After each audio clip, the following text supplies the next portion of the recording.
Agora vamos falar com ele, diretamente de Brasília, nosso canhotinho de ouro, sempre com notícias e informações. E você que está acompanhando o pay-per-view da pandemia, da CPI, né? Ele ajudou também no pedido de impeachment. Super impeachment. Ele assinou. É isso? Ele assinou também, claro. Assinou com, Tava com o Kim. Você acha que não? Tava atrás da Joyce Hasselman lá no E Jornal aí, Nacional. meu querido Guga, Mandrião cai ou não cai? Você disse que não cai, né? Não tem tempo, não há tempo hábil para impeachment. É. O impeachment da Dilma, ele foi aceito pelo Eduardo Cunha em dezembro e só em agosto, quase setembro, ela caiu. 9 meses praticamente. Então, se a gente for tomar por base o histórico de tempo que demora, é claro que não há tempo hábil, até porque ano que vem é um ano de eleição. Em ano de eleição, o Congresso não vai se meter a tocar um processo de impeachment. E, claro, o Bolsonaro hoje está tranquilo ainda, porque ele está com o centrão na mão dele. O Bolsonaro tem o centrão, tem o Arthur Lira, que é o presidente da Câmara, que não vai deixar entrar ali, que não vai deixar rolar um processo de impeachment. Fora isso, ele tem a maioria do Congresso. Se você vê o super impeachment, ele foi assinado por 142, se eu não me engano, parlamentares. E são necessários 342 para ele cair, né? Para passar o impeachment no plenário da Câmara. Então, se você for ver os números, o Bolsonaro ainda está muito confortável. Porém, esse super impeachment é mais uma peça de pressão para fazer o Bolsonaro sangrar. E vai fazê-lo sangrar. E também a gente sabe que a CPI vai ser prorrogada agora, né, por conta da história das vacinas superfaturadas. Então, o Bolsonaro tem muito tempo ainda aí de teto de vidro para apanhar. Mas falta muito tempo para a eleição. 16 meses, há tempo, claro, dele recuperar a popularidade dele, que hoje está muito embaixo e interessa, inclusive, para a oposição peitar e desafiar o Bolsonaro nas urnas. É mais fácil o Lula ser eleito numa disputa contra o Bolsonaro do que contra alguém do centro. Então, para o PT, para a esquerda também interessa fazê-lo sangrar, mas não de fato derrubá-lo. Você tá muito otimista, hein, canhoteiro? Você tá muito otimistinha, você tá com um sorrisinho de já ganhou. Você sabe que política não existe já ganhou, hein? A soberba precede a queda. Soberba, tá com muita soberba. Não ganhou ainda não. O Bolsonaro tem muito tempo para recuperar a popularidade e ele vai inflar o Bolsa Família, vai tentar trocar o nome do Bolsa Família para ter um programa de transferência de renda com a assinatura dele.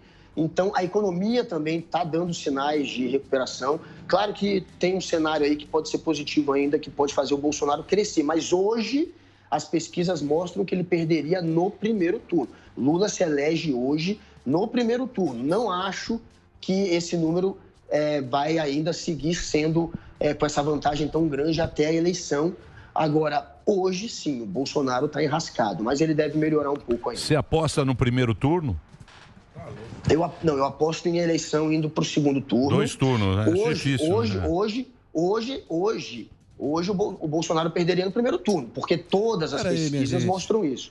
Mas até lá não. Peraí, não vem não você na Chapatênis. Essa futurologia de botequim Tem de futurologia, vocês, sim, senhor. Aqui, Fala do presente. A biluga da realidade. Deixa eu te falar. Aqui, meu amigo. Vamos falar do presente que tá pegando não. A biluga da realidade. A da realidade. Não, aqui não tem passado. Dura, crua, passado, você sabe que o passado é só pra enganar, passado, eu tô falando do presente. Biluga da realidade, porra. Brasília em polvorosa, meu amigo. Estamos falando do futuro. Já elegemos aqui 2 turnos. Que isso, vamos lá. Já estamos no segundo turno da eleição. O que você, meu querido Guga, você que é um cara que sabe das coisas, Sagaz. Você acha que essa tentativa do impeachment é a Chapatênis desesperada em busca de o que fizeram com a nossa querida Dilma Rousseff lá atrás? É a mesma estratégia. A Chapatênis, Emílio, sabe que para realmente ter uma chance concreta de vencer essa eleição, o caminho mais óbvio seria um impeachment do Bolsonaro, aí sim abriria espaço para a terceira via chegar no segundo turno tranquilamente, e um candidato de centro tem realmente mais chances pela rejeição menor de derrotar o Lula no segundo turno do que o Bolsonaro hoje, porque a rejeição do Bolsonaro é muito grande. O antibolsonarismo hoje é maior que o antipetismo, mas o centro tem uma rejeição menor. O candidato hoje que tem a menor rejeição é o Ciro Gomes. Ele tem a menor do que Mandetta, do que Dória e muito menor que Bolsonaro e Lula. Então, se alguém de centro chegar no segundo turno, tem boas condições e chances de ser eleito. Mas para chegar no segundo turno, precisa derrotar ou o Bolsonaro ou o Lula. E a melhor maneira de derrotar o Bolsonaro hoje é com impeachment, já que a perspectiva é de que o Bolsonaro vá crescer um pouco mais e ele tem um terço do eleitorado. A melhor estratégia é tirar um dos dois. Então, é o golpe no Mandrião. É o golpe no... Tudo é esse... Mas é estratégia. Você quer sagaz, Guga. Quem oferece mais perigo? Quem oferece mais perigo? O Lula ou o Bolsonaro para a terceira via? A terceira via hoje quer tirar votos do Bolsonaro, porque o Lula ele está mais consolidado ali na disputa, está ali realmente na liderança com uma vantagem larga, que está assustando os outros concorrentes. E o foco agora é tirar voto do Bolsonaro. A perspectiva é tirar o Bolsonaro e ir contra o Lula. Então, ou vai fazer isso por meio do impeachment, que é improvável por conta do tempo que falta, e pelo Bolsonaro ter ainda uma maioria grande do Centrão, já que é o cara que mais está dando emenda, né, na história da República. E fora isso, a gente sabe que o Centrão também está com o Bolsonaro na mão dele. O Centrão não quer perder o Bolsonaro, porque nunca teve um presidente tão dependente do Centrão como o Bolsonaro agora, já que sem o Centrão ele cai sim. Teve o Michel Temer. Michel Temer também. Mas deixa eu perguntar uma coisa para você, meu querido Guga. O Ciro tá batendo no Lula. Você viu que ele tá pancando o Lula. Tem debate, tá batendo no Lula.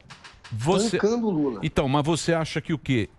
Ele detectou que o Bolsonaro ele vai caindo por si só e aí ele vai bater no Lula para tentar pegar voto dos canhoteiros? Eu acho que, na verdade, isso é um pouco mais o lado passional do Ciro, que ele sempre deixa aflorar. O Ciro, ele tem, claro, uma mágoa muito grande com o PT, acha que o Haddad ter sido candidato na eleição passada foi o que fez ele não chegar ao segundo turno e não vencer a eleição. Então, rola uma mágoa do Ciro. E o Ciro, às vezes, deixa essa mágoa aflorar e deixou mais uma vez, porque a estratégia, segundo o Carlos Lupe, que é o presidente do PDT, é bater 4 vezes, palavras do Lupe, bater 4 vezes no Bolsonaro e uma no Lula. A cada 4 no Bolsonaro, uma no Lula. Mas o Ciro, ele está pesando a mão muito sim contra o Lula nesse momento e parece sim que é um pouco de mágoa, né? Nem tanto assim uma estratégia que ele está seguindo. E dessa vez ele aproveitou que o Lula estava demorando para se pronunciar a respeito do super impeachment, dessa aliança que teve de direita, de centro e esquerda a favor do impeachment. E aí ele falou, o Lula está demorando, né? Denunciar ou não? Pedir impeachment ou não? Este ser ou não ser é um oportunismo estratégico muito perigoso. Ou o Lula resolve suas contradições ou elas vão lhe devorar. Então, assim, sempre que pode, realmente, ele dá uma alfinetada no Lula, ele cobrou do Lula um posicionamento, porque ele quer o impeachment. Para ele, o melhor caminho é derruba Bolsonaro. Agora, para o Lula, o melhor caminho é sangra Bolsonaro. O Lula não quer derrubar o Bolsonaro. Então, o Lula demorou para se posicionar, mas se posicionou, acabou se posicionando de uma maneira meio tímida, mas se posicionou a favor do super pedido de impeachment, só que a gente sabe que isso aí é muito mais lenha para queimar, para deixar a fogueira do Bolsonaro arder, do que algo que vai se concretizar. Né? Mas Guga, você se lembra na época do Mensalão que o Fernando Henrique falou a mesma coisa, deixa o Lula queimar, deixa o Lula sangrar, que nas eleições pode ser que essa estratégia também não funcione. Porque se ficar batendo em genocida e tal, isso aí vai passar, meu. Já passou na Europa esse negócio do pandemia e tal, ficar só nessa narrativa, nessa hemorragia, não vai rolar. Não, de fato, a pandemia agora está entrando numa fase que a gente está conseguindo chegar a quase 1,5 milhão de vacinados por dia, que é o número que a gente precisa. Não, 2 milhões e 600 ontem. 2 milhões e 600 ontem. Tá aqui, então, assim, a gente, de fato, tá rolando uma vacinação em massa, tá rolando também uma recuperação da economia. Então, é claro que a perspectiva é de que o Bolsonaro vá recuperar parte da popularidade dele. Ele não vai estar como ele está agora. Ele está provavelmente no pior momento dele hoje. Não vai ser o pior momento na eleição. Agora, é muito difícil também, Emílio, você apagar um número tão negativo como esse, simbólico, de mais de 500 mil de mortos. E, querendo ou não, a CPI... ela vai acabar de carimbar o Bolsonaro. Pera lá. O povo já esqueceu que o Lula roubou que nem uma... Porra, PT, bicho. Mais ou menos. Esqueceu o médico. Mais ou menos. Meu amor, boca de veludo. Boca de veludo. É lógico. Isso aí. Não vem não. Não vem não.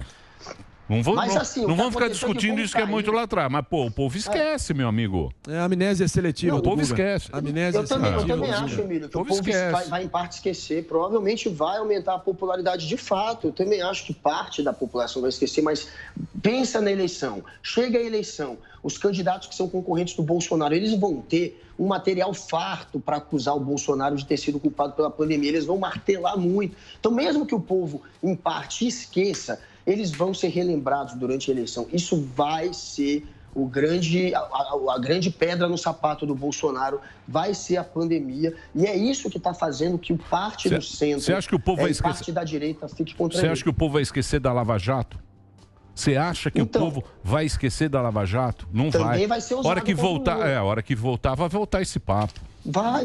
Por isso que o Lula falou pouco, inclusive, do pedido de impeachment. Porque se o Lula começar... O Ciro até disse isso para bater no Lula. Se o Lula começar a falar demais em corrupção, em vacina superfaturada, aí isso pode se voltar contra o Lula. Porque vai ter gente falando, mas e o Palocci? Mas e a Lava Jato? Então, um dos motivos do Lula também não estar se pronunciando muito agora, talvez seja esse, para se proteger de críticas, de acusações. O Ciro disse isso, faz sentido. Ele também tem umas histórias muito negativas, o Lula. Claro que a Lava Jato vai ser usada contra ele. Vai ser uma briga de narrativa pesada. Não dá para saber quem vai vencer, se vai ser Lula ou Bolsonaro. O que a gente pode dizer é que, com os números de hoje, de fato, o Lula é o favorito. E se o centro quiser ir para o segundo turno, o caminho mais curto é tirando o Bolsonaro. Eu não sei, eu tenho minhas dúvidas. Quer falar, Marinho? Lógico que quero. Agora, então vai lá, mas sem aquele discurso. Agora sem o Collor de Mello. Terminou a sessão Mãe de Ná e Babalorixá aqui. Lá vem, lá. Agora vai desmerecer. Vai desmerecer o cara. Agora vem o que tem não tem um nome. Uma hora você cara não tem um nome. Concretude da bigorna da realidade no presente. Vai lá. Biluga da realidade. Nós vamos mostrar pra você daqui a pouco. Biluga da realidade. Troféu Biluga da realidade. Fato é o seguinte. Qual fato? Guga Noblar, que um relatório vai ser produzido pela CPI, pro bem ou pro mal, mas é o que vai acontecer. Se esse relatório Renan, querido. É o Renan Calheiros. Tentei te interromper, mas pelo amor de Deus, pô. Bom, aí vai ser apresentado esse relatório, o Ministério Público pode acolher e ele pode até vir a formalizar uma denúncia para iniciar uma ação penal que pode correr contra o presidente, eventualmente, se ela for aceita pelo juiz. Para isso, precisam-se de 2 elementos.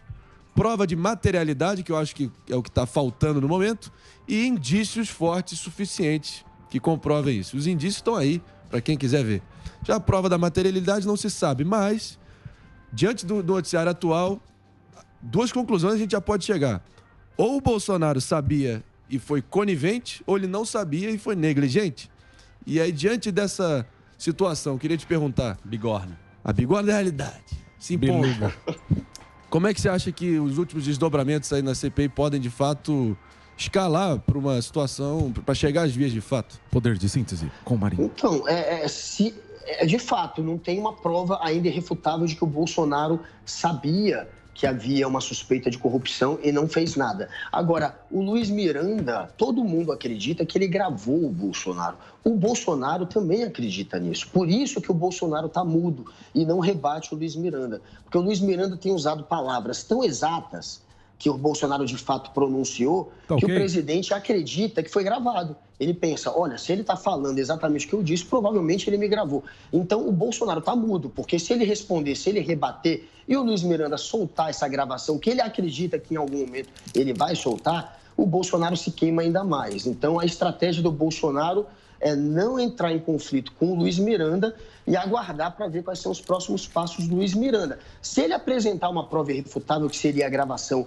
do Bolsonaro citando o Ricardo Barros, dizendo que que essa suspeita partiria do Ricardo Barros, que o problema era o Ricardo Barros, se isso surgir, acabou. Aí não tem mais como negar que o Bolsonaro, no mínimo, prevaricou, no mínimo. Porque tem gente que acredita que ele intercedeu a favor da vacina também porque está no meio da mutreta. Então, há essa suspeita, se tornou agora uma investigação criminal a pedido da Procuradoria do DF, essa história. E claro que agora que é uma investigação criminal e que tem também essa investigação rolando na CPI, tem fatos que estão surgindo ali que podem acabar se tornando uma prova irrefutável. Essa seria a prova irrefutável, uma gravação do Bolsonaro. No momento, há, claro, fortes indícios, o Bolsonaro intercedendo por uma vacina, sendo que ele sempre foi negacionista, uma vacina muito cara, sendo que ele sempre usou a desculpa de não querer pagar caro para comprar outras vacinas, uma vacina que não tinha aval da Anvisa, que era outra desculpa que ele usava para não comprar outras vacinas. Isso tudo é muito estranho, são indícios. A prova seria a gravação que Moro soltou então a gravação. Isso aí é tudo de esperando. Pode ser um grande blefe também. Isso aí não vai dar em nada. Isso é político, porra. Isso é político. Pode ser um blefe do é político. E o cara se ferrou. É político. Mas se vier, amigo, eu não vou ficar de cara de trouxa, não. Politicagem. Isso é tudo politicagem. Muito bem. O importante é trazer um nome, Marinho, que você tá calado. O Chapatênis está lá fazendo impeachment. Você tá comigo, Barinho. É um bravateiro. Tá tentando o golpe da Dilma. Tá tentando o golpe da Dilma. Barinho tá comigo, velho. É, lógico. O golpe. Vem comigo. O quê? Não Barinho tá comigo, velho. Agora dá tempo. Tá comigo. Vem comigo, Barinho. Vou falar uma coisa pra você. Vamos junto, velho. Aí dá tempo.